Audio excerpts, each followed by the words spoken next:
Bon, on va commencer une introduction à SolidWorks. On va y aller avec la présentation du logiciel. Fait que là, actuellement, j'ai fait un nouveau dessin.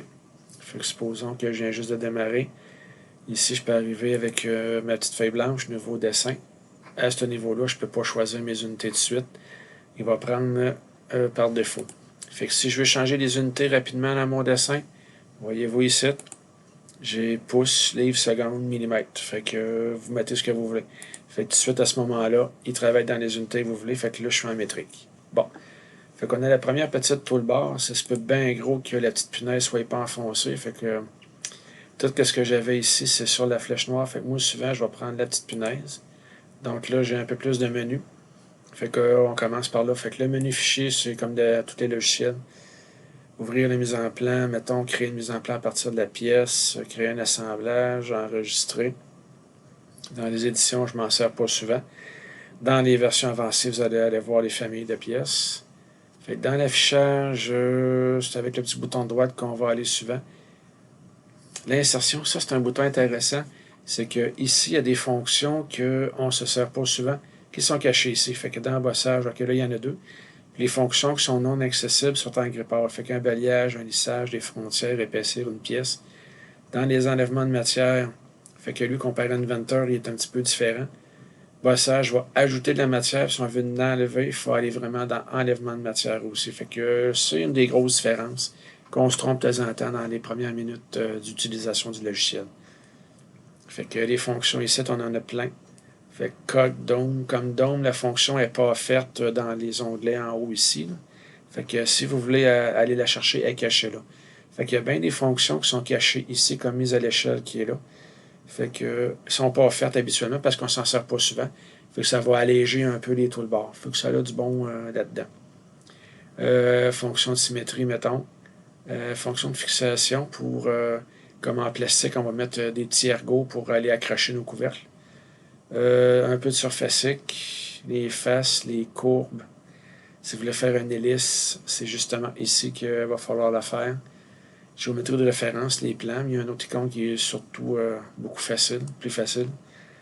Après ça, bon, pour celui-là, je me sers pas mal de ça. Et ici, outils, je m'en sers souvent quand vous voulez changer les options du document. Comme on va y aller avec le début, comme ici, mettons, on a les entités d'esquisse. Tout ce qu'on peut faire en mode esquisse, tout est là. Puis les outils d'esquisse, fait quand vous voulez, mettons, transformer une esquisse, mettons, faire une symétrie, géométrie de construction, ça se fait facilement, ça aussi. Il y a bien des petites fonctions qui sont cachées ici. Fait que, qu'est-ce que je voulais? C'est le Python Option ici. Lui, ben, il nous permet de changer des choses dans le document. Fait que vous avez des petites caractéristiques comme, mettons, l'affichage ici, la sélection, qu'on peut changer. Mais les propriétés du document, celle-là, je vais y aller plus souvent. Comme là, voyez-vous, il est en norme ISO. Fait qu'on pourrait le changer, mettre ANSI. Fait qu'on reste nord-américain, mais en métrique. Fait que vous avez de quoi par rapport à vos unités. On peut les changer ici. Changer le nombre de décimales en pouces.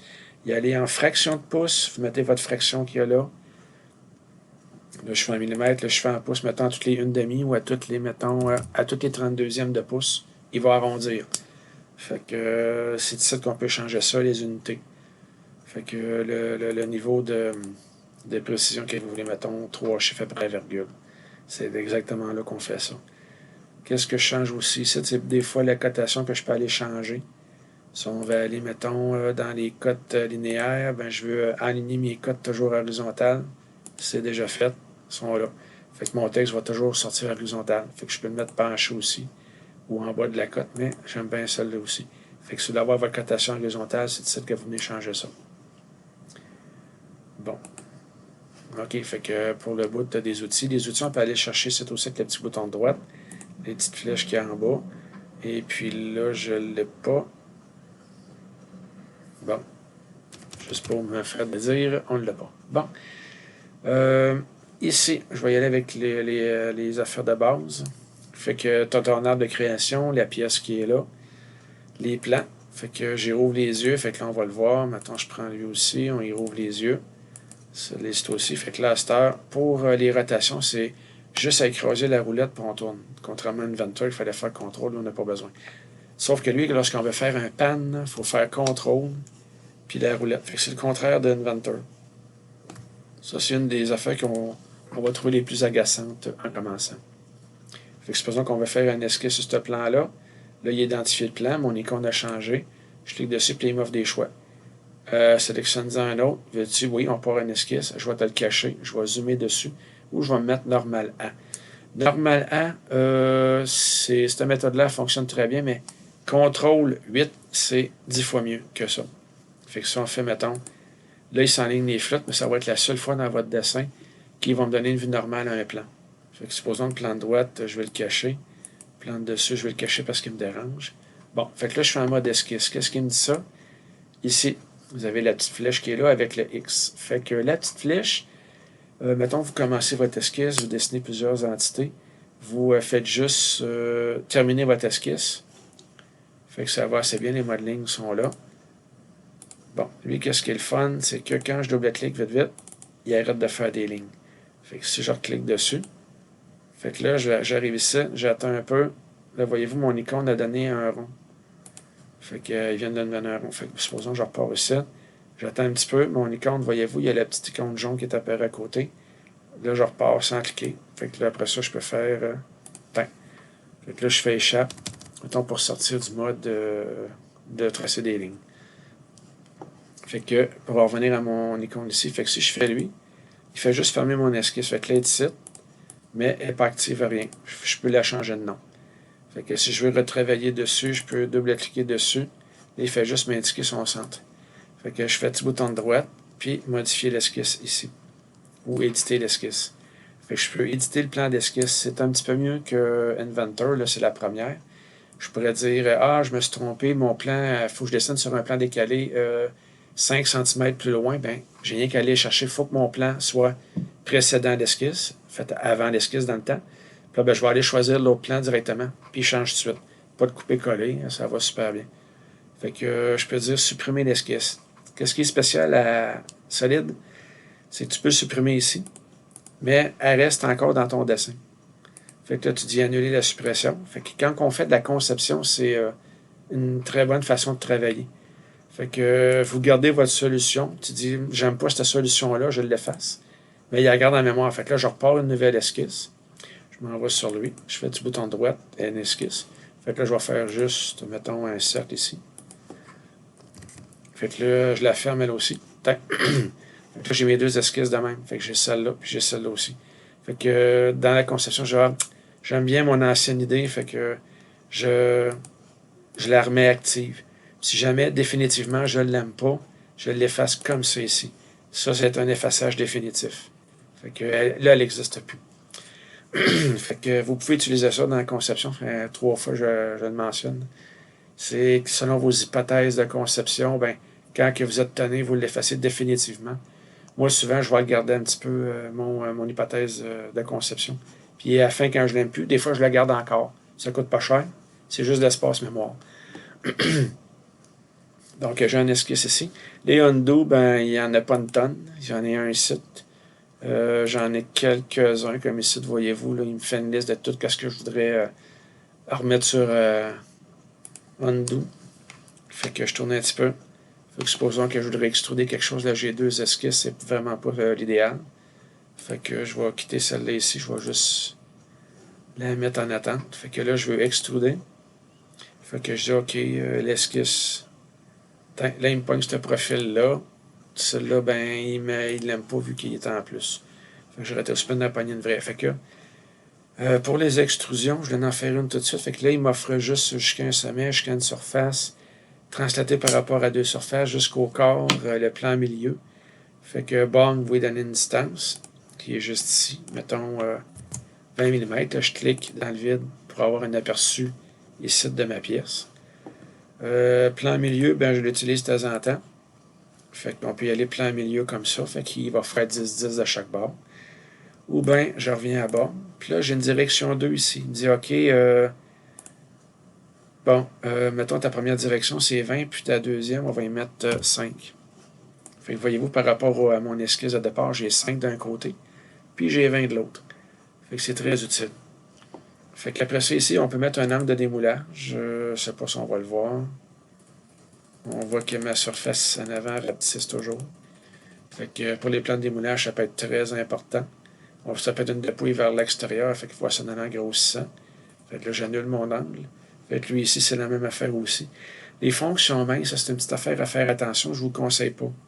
Fait que les fonctions minces, c'est que c'est ça, c'est juste une barrière qu'on fait. Fait que quand on voulait faire des solides, c'est pas souvent approprié cette fonction-là. Bon. Fait que supposons que lui, OK, on l'accepte comme ça, il est validé. Fait que là, je peux retourner un petit peu dans l'espace. Bon. Ce qui m'amène un petit peu à ici, les icônes qu'on a juste en haut ici. Il fallait que j'aille un solide avant d'aller les voir. Je les utilise pas souvent. Ce que j'utilise, c'est celui-là ici. Lui, puis celui-là. C'est celui que j'utilise le plus souvent. Comme lui, c'est pour faire un zoom, mais la roulette fait amplement le travail. Ici, c'est pour un zoom fenêtre. Encore là, la roulette a fait le travail. Ça, c'est pour vos vues. Je vais vous montrer tout de suite. Supposons que pour les mises en page, lui, il va choisir des vues selon mes plans. Selon mes plans de base. Fait que supposons que moi, cette vue-là, je l'aime bien gros. Je fais barre d'espacement, mettons. Là, je fais contrôle, je la place comme il faut. Fait que je fais barre d'espacement. Là, voyez-vous, il vous donne un petit cube avec plein de faces normales, puis des petites faces de même, qu'on peut aller chercher sur les arêtes ou sur les coins. Fait que moi, je prends, j'ai mes vues de base qui sont ici aussi. Fait que là, ici, c'est pour plusieurs vues. Une vue simple, deux vues horizontales, deux vues. Fait que supposons que je vais checker le côté gauche puis le dessus en même temps, ça fait deux fenêtres pour regarder. Bon, fait que ici, j'ai OK, nouvelle vue. Fait que je vais l'appeler, mettons, je donne son nom. Auxiliaire, mettons, 1. Fait que je la sauvegarde. Fait que mais que je fasse ma mise en page un peu plus tard dans une autre vidéo, elle va être dans ma liste, puis je vais savoir à la choisir. Puis il va revenir directement à celle-là. Fait que celle-là, je m'en sers pas souvent non plus, ce petit piton-là. Fait que je tourne sur ma barre d'espacement, j'ai auxiliaire 1. Il se replace tout de suite. À la bonne affaire. Fait que pour des mises en plan de dessin d'assemblage, c'est très utile. On n'a pas tout le temps la bonne vue qu'on va avoir. Après ça, bon, mettons que je prends ce petit plan-là ici. Je dis, je veux avoir une vue en coupe. Fait que je prends une vue en coupe. Là, il me dit, bon, OK, est-ce que tu veux un bord ou l'autre? Veux-tu que je tasse lui un petit peu? Veux-tu que je rentre plus dedans? Ou veux-tu que je tourne selon la peinture qui est ici? Je peux tourner comme ça. Fait que vous pouvez vous enligner. C'est un petit peu plus facile qu'une Vento. Fait que l'option est toujours là. Bon, fait que mettons, je dis OK, je l'accepte comme ça, je la valide. Tac. Fait que si je ne la veux plus, je l'enlève là. Fait que c'est pas tellement compliqué. Celui-là ici, c'est pour vos vues. Fait que tu peux avoir une vue normale A, mais il faut que tu y pognes. Bon, j'avais déjà sélectionné quelque chose. Fait que je tourne un petit peu, je dis OK, celui-là ici. Je dis là, OK, là, il me l'offre, mais il ne l'offre pas tout le temps. Fait que là, il m'offre une vue normale à cette face-là. Fait que supposons que je veux une vue normale à cette face-là. Là, il me l'offre encore juste pour me faire de dire. Bon. Fait que moi, qu'est-ce que je peux faire, c'est que je sélectionne cette face-là, je fais CTRL 8 sur le clavier, puis je l'ai directement. Fait que là, je peux faire CTRL avec des flèches pour me tasser. Après ça, je peux faire Shift avec les flèches pour me tourner. Quand lui montre, mettons, des fois, il va me montrer la pièce comme ça, puis moi, je vais aller voir l'autre face ici. Fait que je reste normal à cette face-là, puis je me tourne. Fait qu'avec Shift puis les flèches, ça se fait aussi. Ici, c'est pour le style visuel. Fait qu'on peut avoir un style pas d'arête. Fait que les arêtes sont plus surlignées. On a de la misère un petit peu à les voir. Fait que c'est pour ça que ce mode-là, il n'est pas méchant. Fait que nos arêtes sont bien identifiées. Après ça, on peut aller chercher style pas de ligne en arrière, mais juste ordinaire. Mettons blanc comme ça. Après ça, avec des lignes cachées. Ça, des fois, quand on joue avec les projections orthogonales, on veut voir si notre visualisation est correcte, ça peut être très utile. Fait que ce que j'ai fait par accident, c'est juste Shift avec la roulette enfoncée. D'habitude, je fais juste tourner la roulette, puis ça fait la job. Le dernier ici, c'est en broche de fer, comme du vieux AutoCAD. Tout est en broche. Des fois, la confusion nous pogne, puis on ne sait plus qui est en avant et en arrière. Fait que mon plan, je dis OK, je ne vais plus le voir. Petit bouton de droite, je ferme les yeux. Il est disparu, mais il est toujours là. Ça ici, ça peut être utile des fois. Comme, mettons, vous voulez voir vos plans, vous voulez voir les plans principaux. Comme là, ils sont activés. Fait que là, c'est moi qui décide si j'ai mis ou non. Pour les axes, ça, c'est un petit point à souligner. C'est que là, il montre tous les axes, mais si je veux avoir vraiment tout ce qui est cylindrique, je mets mes axes temporaires. Là, voyez-vous, l'axe est apparu ici. Fait que très souvent, c'est lui, il faut que j'active. Fait que je peux voir mes centres d'origine de pièces. Si je ne veux pas le voir, je l'enlève. Faites attention dans la mise en page. Des fois, vous allez avoir ce petit symbole-là qui apparaît dans vos mises en plan de pièces. Il est quelque part dans la pièce. Fait qu'il faut dire, non, non, je vais pouvoir mes centres de coordonnées, mes centres de gravité, nos votants. J'en ai plus besoin. Comme ici, tu as les origines aussi. Fait que les autres, je ne joue jamais avec. Quand vous allez faire des familles de pièces, peut-être que vous allez faire afficher les cotes avec les équations. Vous verrez dans ce coin-là. Ici, je m'en sers jamais. C'est pour modifier un peu mes apparences. Fait que je peux y mettre des styles différents. Là. Fait que ça, on verra ça un peu plus tard. Celle-là ici, je m'en sers pas souvent non plus. Les perspectives, vraiment, on n'a pas besoin. Après ça, ici, j'ai mes petites maisons. Si je veux, mettons, aller chercher du contenu comme des boulons, des vis, ben, je vais aller chercher ça là. Ça, c'est dans les dessins, mais qu'on fasse un assemblage, on va aller le chercher. Fait qu'il y a aussi les textures que d'habitude, je vais aller chercher ici. Là, puis il y en a une panoplie de petites étampes qu'on peut mettre, puis des matériaux qu'on peut mettre aussi. Donc on peut s'amuser pas mal avec ça. Bon. Je parlais de l'arbre de création ici. Fait qu'on peut faire la même affaire qu'avec Inventor. On peut voyager dans le temps avec la barre ici de fin de pièce. Après ça, ici, vous avez d'autres icônes, peut-être que vous allez vous ramasser dessus de temps en temps. Moi, ça m'arrive de temps en temps aussi. Là, après ça, ici, on a plein d'outils. Là, voyez-vous, il a mis un enlèvement de matière pour extruder. Fait que si je veux enlever de la matière, il faut que je prenne lui. Pendant nos opérations de base qu'on va tout voir, le bossage, on va le voir, révolution, on va le voir aussi. Balayage, lissage, on va toucher à ça aussi. Enlèvement de matière ici, enlèvement de matière par perçage. Puis perçage avancé, filetage, on va venir jouer avec ça un petit peu aussi. Puis enlèvement de matière par révolution. Fait qu'enlèvement de matière, balayer, lisser. Fait que nos congés sont ici, nos congés, nos chanfreins, ils marchent pas mal pareil comme Inventor. Les répétitions sont ici, mettons linéaire, circulaire, symétrique. Fait que piloté par une courbe, il faudrait toucher à ça aussi. Les petites nervures, la dépouille, la fonction coque qui est pareil. Puis la fonction symétrique, on va aller toucher. Il y a une qui est importante que je voulais toucher tout de suite, c'est celle-là ici. Fait qu'on peut se faire des plans de symétrie, un axe de base, le système de coordonnées, un point, un centre de masse, un cube. Fait que qu'est-ce que je me sers très souvent, c'est lui, c'est le plan. Fait que tu dis, OK, plan, maintenant je vais me faire un plan sur cette face-là. Bon, là, on peut dire juste va-t'en d'un bord ou va-t'en de l'autre bord. Il n'y a pas de l'air à vouloir y aller. Fait que je vais y faire un flip, tu dis va-t'en de l'autre bord, va-t'en de ce bord-là. Fait que pour la distance, on ne peut pas l'étirer comme Inventor. Il faut dire c'est notre distance ici. Fait que mettons, je mets 30 mm.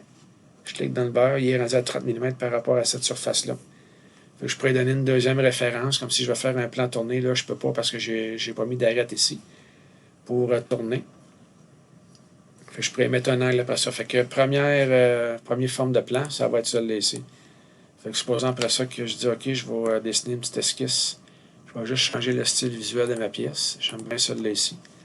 Fait que là, on voit que j'ai joué un petit peu avec mes couleurs de tantôt. Fait que je pogne ce plan-là ici. Je dis hop, je peux modifier la fonction. Fait que je peux changer ma hauteur d'extrusion. Je peux éditer l'esquisse. Mon esquisse que j'ai faite tantôt tout croche. Je peux l'éditer. Celle-là, ouvrir la mise en plan. Et il va me dire j'en ai pas, je t'en suggère une nouvelle. Je peux la supprimer. Premier niveau d'effaçage. Je peux la reprendre. Je peux changer un petit peu les apparences aussi. Je peux faire une nouvelle esquisse sur cette surface-là. Tu dis oui, c'est en plein ça que je veux. Là, il ne s'est pas aligné. Donc là, je clique dessus. Je fais mon petit bouton de droite. Là, voyez-vous, il ne m'offre plus de mettre normal à. Là. Fait que là, c'est temps de faire un petit CTRL 8 puis de s'en venir normal là. Fait que là, je pourrais dire OK, je vais faire une petite ligne ici. Double-clic vite, j'arrête de faire des lignes. Je tourne un petit peu dans l'espace. Je quitte mon mode esquisse. C'est fait. Fait que là, je dis, je fais un plan par rapport à celui-ci, mon plan et ma peinture. Fait que là, voyez-vous, il me donne 90 degrés tout de suite, perpendiculaire. Tu dis, non, je veux un angle. Fait que là, vous donnez votre angle, puis vous vous amusez avec. Mettons 22 degrés, je clique dans le beurre. Fait que là, j'ai commencé à tourner. Tu dis, ah non, c'est pas bon. C'est pas le bon angle, on monte un petit peu. Oups, je le remets à 0. Mettons 30 degrés. Il tourne de l'autre bord. Tu dis, non, c'est pas le bon côté. Inversion du décalage. Il tourne d'abord tout de suite. Ça, c'est un petit avantage. Fait que pour des plans, là, je peux le faire de même. Fait que j'ai une première référence ici, puis une deuxième référence ici, coïncident avec ma ligne. Fait que ça, c'est une autre méthode de faire des plans qu'on utilise très souvent. Fait que c'est un petit peu différent d'Inventor, mais il va très bien aussi. Bon, on va prendre une petite pause.